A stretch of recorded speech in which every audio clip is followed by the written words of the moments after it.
17-year-old Zoe Chun stepped off the school bus wearing full military camouflage, her combat boots echoing against the concrete as whispers erupted around her like wildfire. The morning sun cast long shadows across Lincoln High's parking lot, but nothing could hide the stares that followed her every step. Is she seriously wearing that to homecoming week? Madison Torres, the student body president with her perfectly straightened blonde hair and designer everything, laughed loudly enough for half the parking lot to hear. Her voice carried that particular tone of disbelief, mixed with superiority, that only came naturally to those who had never questioned their place in the social hierarchy. Within minutes, phones were out, and photos of Zoe were already circulating on social media.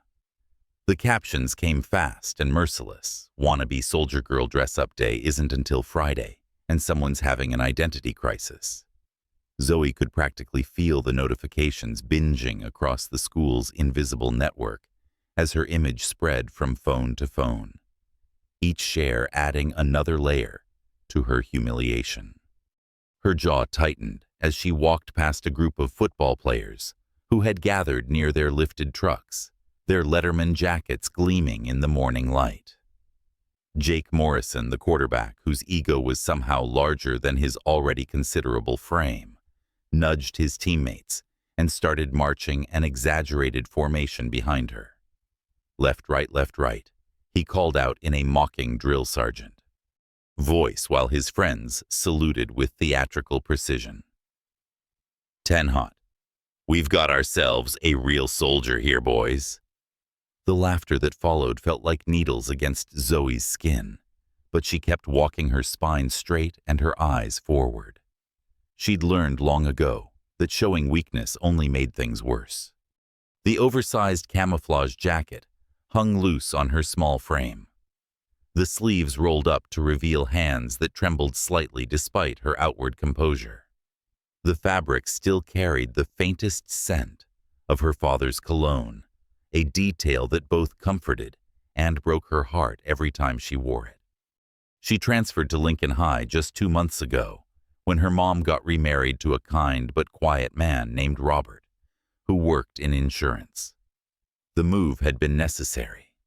Her mother couldn't bear staying in their old town, where every street corner held memories of David Chun. But starting over at a new school during senior year was like trying to join a movie halfway through. Everyone already knew their roles, their groups, their place in the carefully constructed social ecosystem. This was exactly the kind of attention Zoe had hoped to avoid. She'd planned to fly under the radar, graduate quietly, and move on to college where she could start fresh once again. But today wasn't about fitting in or making friends or navigating the treacherous waters of high school politics. Today marked 3 years since the worst day of her life, and wearing her father's uniform was the only way she could feel close to him, the only ritual that made the crushing weight of his absence bearable. As she approached the main building, more students began to notice her unusual attire. Conversations stopped mid-sentence as heads turned to track her movement. Some pointed openly, while others whispered behind cupped hands. A group of theater kids near the drama department entrance started an impromptu performance, pretending to duck for cover and shouting, "Incoming," with dramatic flair. Even the typically indifferent seniors, who usually couldn't be bothered to notice underclassmen, were pulling out their phones to capture what they clearly saw as the morning's entertainment. Zoe's locker was located in the most trafficked hallway of the school. A cruel twist of fate that meant her daily routine involved running a gauntlet of judgment. As she reached the familiar blue metal door, her heart sank. Someone had already been there before her. A handwritten note was taped to the locker. The words, "G.I. Jane wants attention," scrolled in thick black marker across notebook paper. The handwriting was deliberately messy, designed to hide the author's identity, but the cruelty was crystal clear. She ripped the note down with more force than necessary, crumpling it in her fist, as students continued to stream past, many slowing their pace to get a better look at the girl in camouflage who had somehow become the morning's main attraction. Her combination lock felt slippery under her sweaty fingers as she tried to open it, the numbers blurring slightly as tears threatened to form in the corners of her eyes. "Nice costume," a voice said behind her. Zoe turned to see Ashley Kim, a girl from her at PE history class, who had always seemed relatively normal compared to the social media-obsessed masses. But even Ashley's tone carried a note of bewildered amusement, as if Zoe were a puzzle she couldn't quite solve. "Is this for some kind of project or something?" Zoe finally got her locker open and began pulling out her books. For first period, her movements mechanical and precise. "Something like that," she replied quietly, not trusting herself to say more without her voice breaking. The truth was too complicated, too painful, and too personal to share with someone who was essentially a stranger. As the first bell rang and students began their reluctant migration toward classrooms, Zoe caught her reflection in the small mirror she'd hung inside her locker door. Her father's dog tags hung around her neck, hidden beneath the collar of his old uniform shirt. In the reflection, she could almost see him standing behind her, his hand on her shoulder, his voice telling her to stand tall and be proud. But when she blinked, there was only the bustling hallway and the weight of 100 curious stares. By third period, the harassment had evolved from casual mockery into something more deliberate and cool. Zoe's chemistry class was typically her refuge, a place where equations and formulas provided clear, logical answers in a world that often made no sense. But today, even the sanctuary of science couldn't protect her from the growing storm of attention her uniform had attracted. She slid into her usual seat at the back of the classroom, hoping to blend into the background. But Tyler Brooks had other plans. Tyler was the kind of student who thrived on chaos, a class clown whose humor often crossed the line into cruelty. He'd been watching Zoe all morning, waiting for the perfect moment to strike, and chemistry class provided the ideal stage for his performance died as Mrs. Patterson began explaining molecular structures on the whiteboard. Tyler made his move. He stood up abruptly, claiming he needed to sharpen his pencil, but instead took a deliberately circuitous route that brought him directly past Zoe's desk. With theatrical precision, he accidentally knocked her textbook, notebook, and pencil case to the floor with a sweeping gesture of his arm. "Oops," he said loudly, his voice dripping with false innocence. "Sorry about that ... explosion." He made exaggerated sound effects, boom kaboom, while gesturing wildly with his hands, mimicking the chaos of a battlefield. The timing was perfect. Mrs. Patterson had her back turned, writing formulas on the board, completely oblivious to the drama unfolding behind her. The class erupted in barely contained laughter. Students covered their mouths with their hands, their shoulders shaking with suppressed giggles. Some weren't even trying to hide their amusement, openly pointing and whispering to their neighbors. Zoe's face burned with humiliation as she bent down to collect her scattered belongings, her father's oversized sleeves making the simple task awkward and clumsy. "Careful there, soldier," Tyler whispered as he leaned down, pretending to help, while actually making things worse by kicking her. "Pencil further under the desk. Wouldn't want you to call in an airstrike on the chemistry lab." His voice was just loud enough for the surrounding students to hear, and another wave of snickers rippled through the classroom. Zoe's hands clenched into fists as she straightened up, her knuckles wide against the faded green fabric of her father's uniform. Every instinct screamed at her to fight back, to defend herself, to make Tyler pay for his cruelty. But she'd learned long ago that retaliation only made things worse, only gave bullies more ammunition to use against her. So she said nothing, simply returned to her seat and tried to focus on Mrs. Patterson's lesson about chemical bonds, though the words seemed to float meaninglessly in the air. The whispers continued throughout the period, a constant undercurrent of judgment and speculation. Why is she dressed like that? Is she trying to be edgy? Maybe she's having some kind of breakdown. Each comment felt like a small cut, and by the time the bell rang, Zoe felt like she was bleeding from 1,000 tiny wounds. Lunch period brought no relief. The cafeteria was a social minefield on the best of days, but today it felt like walking into enemy territory. Zoe grabbed a tray and moved through the lunch line, acutely aware of the stares and whispers that followed her every step. The lunch ladies gave her curious looks, but said nothing, though she caught one of them nudging another and pointing in her direction. She found an empty table in the far corner of the cafeteria, as far from the popular kids' territory as possible. The isolation was both a blessing and a curse. It protected her from direct confrontation, but also made her a more obvious target.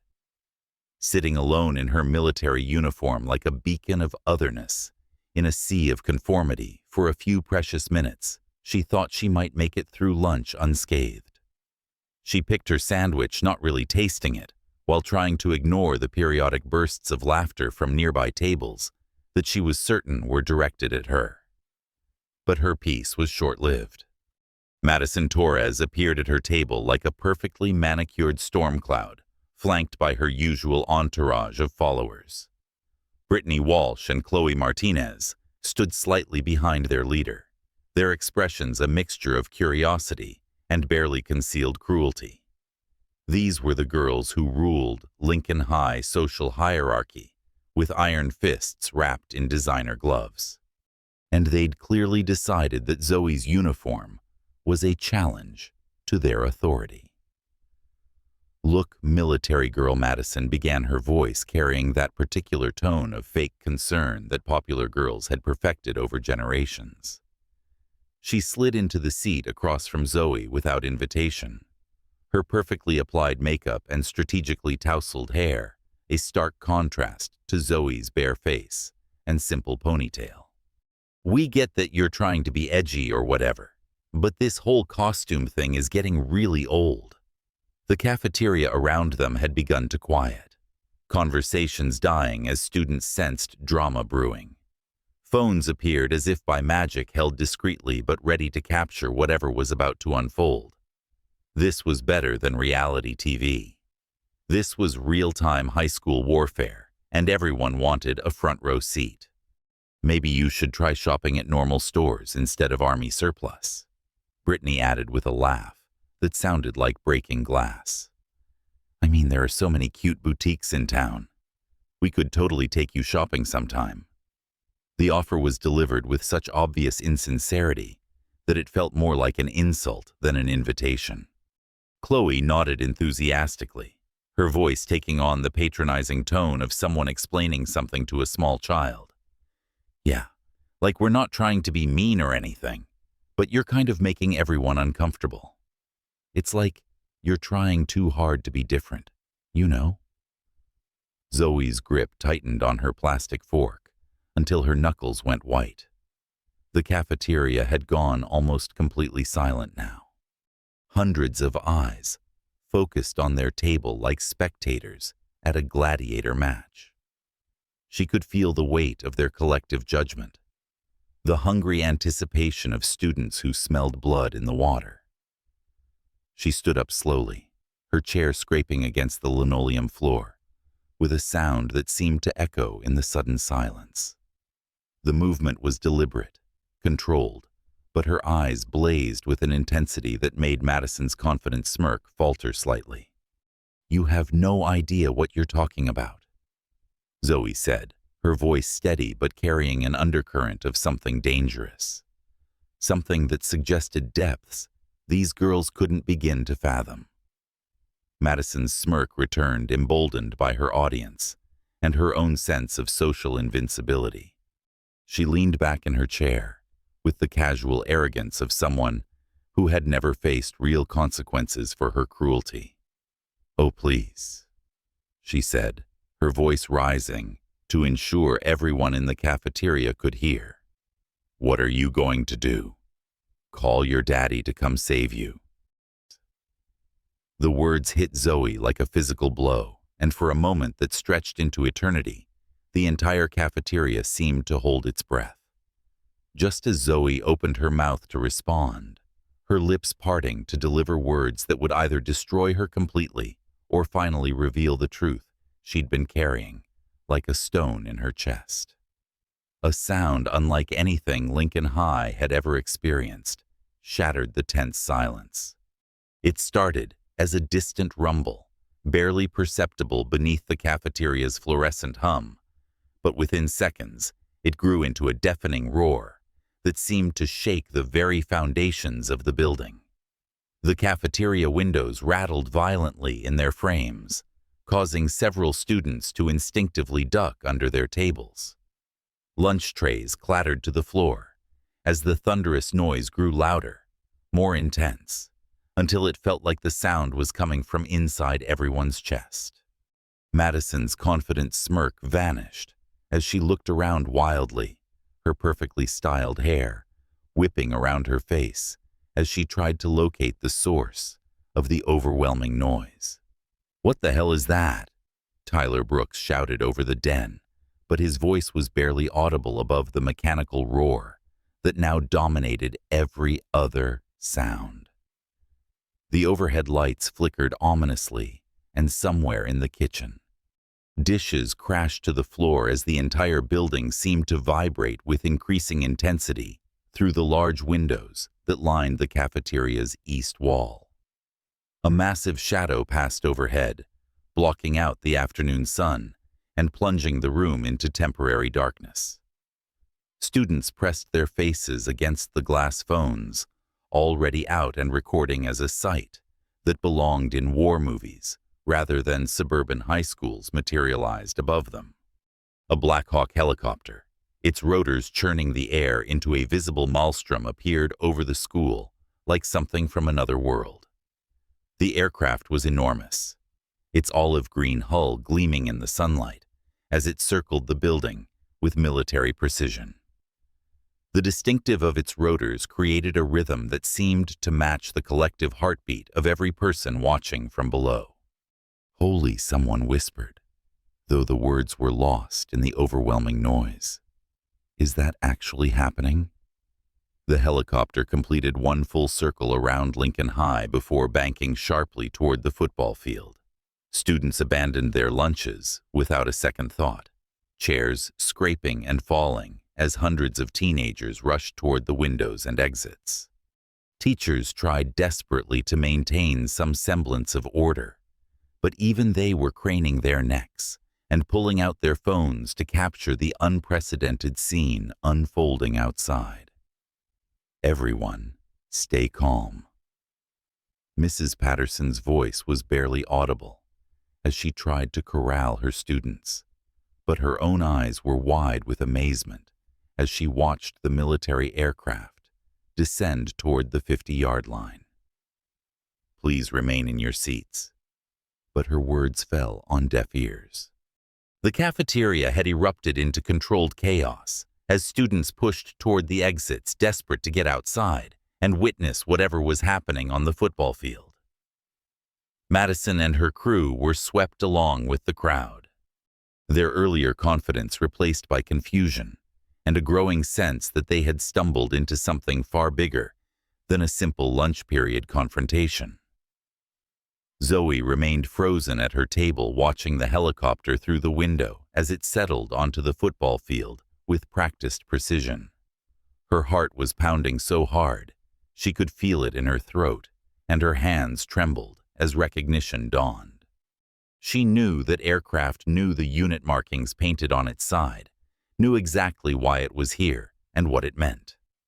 The helicopter's engines began to wind down, but the rotors continued spinning as figures in military dress uniforms emerged from the aircraft. Even from a distance, Zoe could make out the crisp lines of their formal attire. The gleam of polished brass and ribbons that told stories of service and sacrifice. A breath caught in her throat as she recognized one of the figures stepping onto the field, tall, authoritative with silver hair visible beneath her military cap. Colonel Sarah Mitchell, her father's former commanding officer, the woman who had delivered the news that changed Zoe's life forever 3 years ago. Principal Williams' voice crackled over the intercom system, cutting through the excited chatter and speculation that filled the hallways. His usually calm demeanor was replaced by barely controlled amazement as he made an announcement that would be remembered long after graduation day. Attention, students and faculty. His voice echoed through the building, competing with the still spinning helicopter rotors outside. We have an unusual situation developing on our campus. Zoe Chun, please report to the main office immediately. I repeat, Zoe Chun to the main office. The announcement hit the crowd like an electric shock. Hundreds of heads turned toward Zoe, who was still standing motionless in the cafeteria. Her father's oversized uniform, suddenly feeling both too big and too small at the same time. The whispers started immediately spreading through the crowd like wildfire. Zoe Chun. Who's that? The girl in the army clothes. What did she do? Is she in trouble? Why is the military here for her? Madison's face had gone pale, her earlier bravado evaporating as the implications of the situation began to sink in. The girl she had been mocking, the target of her cruel jokes about calling her daddy, was somehow connected to the military helicopter that had just landed on their school's football field. Tyler Brooks looked like he might be sick, his face a sickly green color, as he realized that his battlefield sound effects and explosion jokes might have been directed at someone with actual military connections. As Zoe began walking toward the main office, the crowd parted before her like the Red Sea. Students who had been laughing at her just minutes before now watched in stunned silence, their phones capturing every step of her journey through the hallways. The combat boots that had seemed so out of place that morning now sounded different against the linoleum floor, not awkward or attention-seeking, but purposeful, meaningful. Teachers emerged from their classrooms drawn by the commotion and the continuing sound of helicopter rotors outside. Even the most jaded faculty members, those who had seen everything in their decades of education, stood in doorways with expressions of amazement and curiosity. This was unprecedented, extraordinary, the kind of event that would be talked about for years to come. Through the windows that lined the main hallway, Zoe could see more military personnel emerging from the helicopter. They moved with the precise, coordinated efficiency of people accustomed to ceremony and protocol. A small crowd of soldiers formed on the football field, their dress uniforms immaculate despite the wind from the still spinning rotors. Madison and her friends followed at a distance, no longer the confident queens of the school, but uncertain observers of something they didn't understand. Their earlier mockery had been replaced by a growing sense of dread, a realization that they might have made a terrible mistake. The girl they had dismissed as attention-seeking was walking toward a meeting with military officials who had arrived by helicopter, and the implications of that fact were beginning to dawn on them. "What do you think is happening?" Brittany whispered to Madison, her voice small and uncertain. Madison didn't answer. She couldn't answer. For the first time in her high school career, she was completely out of her depth, watching events unfold that were beyond her understanding or control. The social hierarchy that had seemed so important just minutes before suddenly felt trivial and meaningless in the face of whatever was happening on the football field. Dawn. As Zoe approached the main office, she could see Colonel Mitchell through the window. standing tall and dignified in her dress uniform. The woman who had been present for the worst moment of Zoe's life was here in her high school, carrying something that would change everything once again. The entire school had gathered on the football field in a scene that defied every rule and protocol Lincoln High had ever established. What had started as curious students sneaking out of classrooms had become a mass exodus as teachers, administrators, and even cafeteria workers joined the unprecedented assembly. The Black Hawk helicopter sat like a sleeping giant on the 50-yard line, its rotors finally still but its presence commanding absolute attention from the nearly 2,000 people who now formed a massive semicircle around the aircraft dot principal. Williams stood nervously beside Colonel Sarah Mitchell. His usual authority diminished in the presence of the decorated military officer, whose chest displayed ribbons and medals that spoke of decades of service and sacrifice. The colonel's silver hair was pulled back in a regulation bun beneath her dress cap, and her bearing radiated the kind of quiet confidence that came from leading soldiers through impossible situations.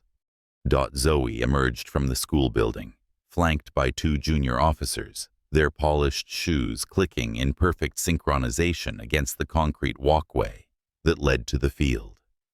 The crowd parted before them like a living curtain, hundreds of faces turning to track her movement, with expressions ranging from curiosity to awe to dawning comprehension.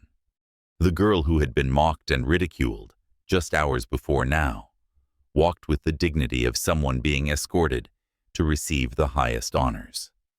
Madison Torres stood frozen near the bleachers, her face ashen as she watched the procession. The cruel words she had spoken in the cafeteria, "Call your daddy to come," "Save you," echoed in her mind like a curse. Beside her, Tyler Brooks looked like he might collapse, his earlier jokes about explosions and airstrikes now seeming not just inappropriate, but potentially devastating in their cruelty. Colonel Mitchell stepped forward as Zoe approached her voice, carrying clearly across the silent field through a portable microphone that one of her aides had quickly set up. The sound system crackled to life, and when she spoke, her words reached every corner of the assembled crowd. Ladies and gentlemen, students and faculty of Lincoln High School, she began, her voice steady and commanding. 3 years ago today, on October 15th, Staff Sergeant David Chun made the ultimate sacrifice while serving his country in Afghanistan. He died saving 12 members of his unit when their convoy was ambushed outside Kandahar. A collective gasp rippled through the crowd as the magnitude of the moment began to sink in. This wasn't a drill or a demonstration or some kind of educational program. This was real, personal, and heartbreaking in ways that most of these teenagers had never experienced. Colonel Mitchell continued, her voice growing stronger as she spoke about a man she had clearly respected and admired. Sergeant Chen was a communications specialist, a father and a hero who put the lives of his fellow soldiers above his own safety. When the convoy came under heavy fire, he left the relative safety of his armored vehicle to establish communication, link that would bring rescue to his trapped comrades. He was killed by sniper fire while completing that mission, but his actions saved 12 lives. Zoe stood at attention beside the colonel, tears streaming down her face as she listened to the story she knew by heart, but had never heard told to. Such an audience. Her father's dog tags felt heavy against her chest, and the oversized uniform that had seemed so awkward that morning now felt like armor, protecting her from the weight of everyone's stares.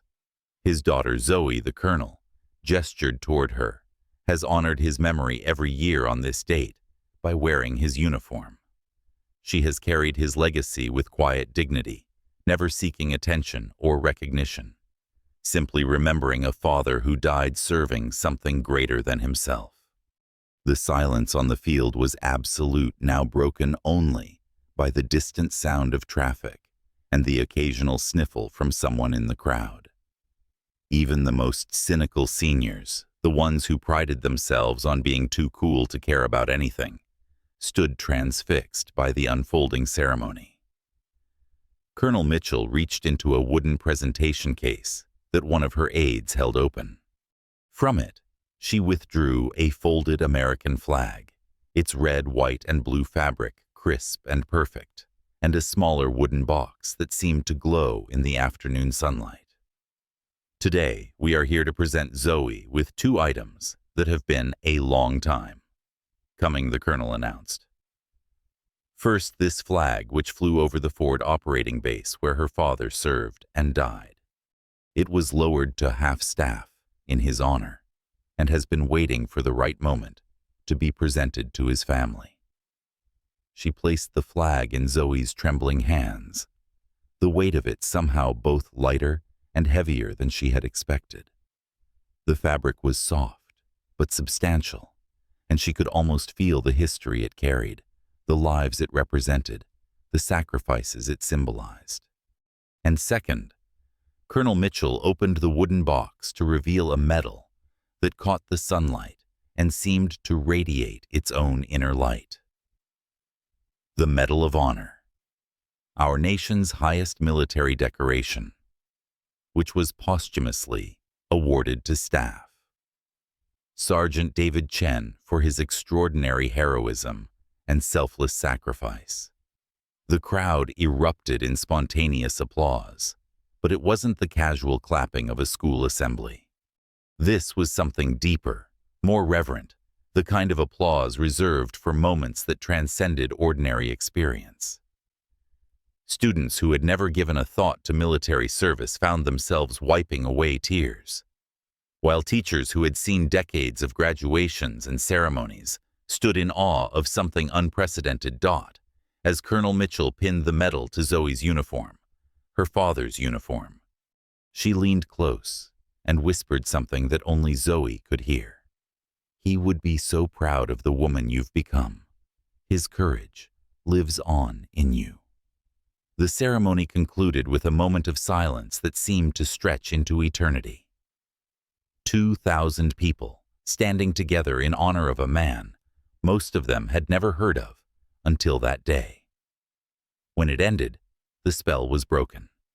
But something fundamental had changed in the atmosphere of Lincoln High School.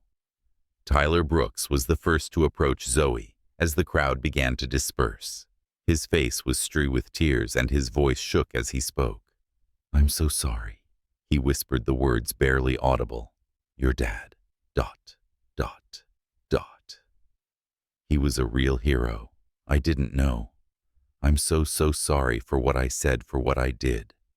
Zoe looked at him for a long moment, seeing not the class clown who had tormented her, but a 17-year-old boy who had just learned something profound about consequences and respect. "He was," she said simply, "and now you know why I wear this uniform. Not for attention, but to remember that heroes are real, and sometimes they're closer than you think." Madison approached next, her usual confidence completely shattered. The girl who had ruled the school's social hierarchy with casual cruelty now looked small and lost. "Zoe." She started, then stopped, seemingly unable to find words adequate to the moment. "I said terrible things about your father. I didn't know. You didn't ask," Zoe replied, but her voice held no anger, only a quiet sadness. "You saw someone different and decided that made them a target. Maybe next time you'll think about what you don't know before you decide to hurt someone." As the helicopter prepared for departure, its rotors spinning up once again, students began to understand that they had witnessed something that would stay with them for the rest of their lives. The girl in camouflage was no longer a target for mockery, but a reminder that everyone carries stories that heroism exists in the real world, and that sometimes the people we dismiss or ignore are connected to something far greater than high. School social hierarchies. Zoe stood on the field long after the Black Hawk had disappeared into the afternoon sky, clutching her father's Medal of Honor and feeling his presence more strongly than she had since the day he died. Around her, Lincoln High School was forever changed, and she knew that when she wore his uniform again, it would be with the understanding and respect it had always deserved. In the heart-wrenching tale of Zoe Chun, a 17-year-old girl who donned her late father's military camouflage to honor the 3rd anniversary of his heroic sacrifice in Afghanistan, we uncover a profound life lesson that resonates deeply in our fast-paced, judgmental world. Zoe stepped into Lincoln High School that morning, her combat boots echoing not just on concrete, but through the corridors of misunderstanding and cruelty. Mocked relentlessly, labeled a wannabe soldier, bombarded with whispers, notes, and staged antics, she bore the weight of grief silently, her oversized jacket carrying the faint scent of her father's cologne, a bittersweet reminder of the man who died saving 12 comrades from an ambush. Yet as the bullies reveled in their superiority, a Black Hawk helicopter descended dramatically onto the football field, revealing the truth. Zoe's father, Staff Sergeant David Chun, was a posthumous Medal of Honor recipient, his legacy of selfless bravery now bestowed upon his daughter in a ceremony that silenced the crowd and shattered illusions. This story teaches us the invaluable lesson of empathy and the danger of hasty judgments. In our daily lives, we often encounter people who seem different, perhaps in their attire, demeanor, or choices, without pausing to consider the invisible burdens they carry. Zoe's quiet resilience reminds us that behind every perceived oddity lies a potential story of loss, love, or triumph. The bullies like Madison and Tyler faced a mirror of their own shallowness, their laughter turning to tears of regret as they realized their words struck at raw wounds. It's a poignant call to cultivate kindness, to ask instead of assume, to listen before laughing, and to recognize that true heroes walk among us, often in disguise. In a society quick to share memes and mockery on social media, this narrative urges us to foster connections that heal rather than harm, honoring the sacrifices that shape us all. Ultimately, Zoe's journey inspires us to stand tall in our vulnerabilities, knowing that understanding can transform humiliation into honor. If this emotional story moved you as it did me, please drop a comment below, share your own experiences with judgment or acts of unexpected kindness. What life lesson have you learned from a similar moment? And if you want more uplifting tales that touch the soul and spark reflection, hit that subscribe button now and turn on notifications. Your support means the world. Let's build a community of empathy together.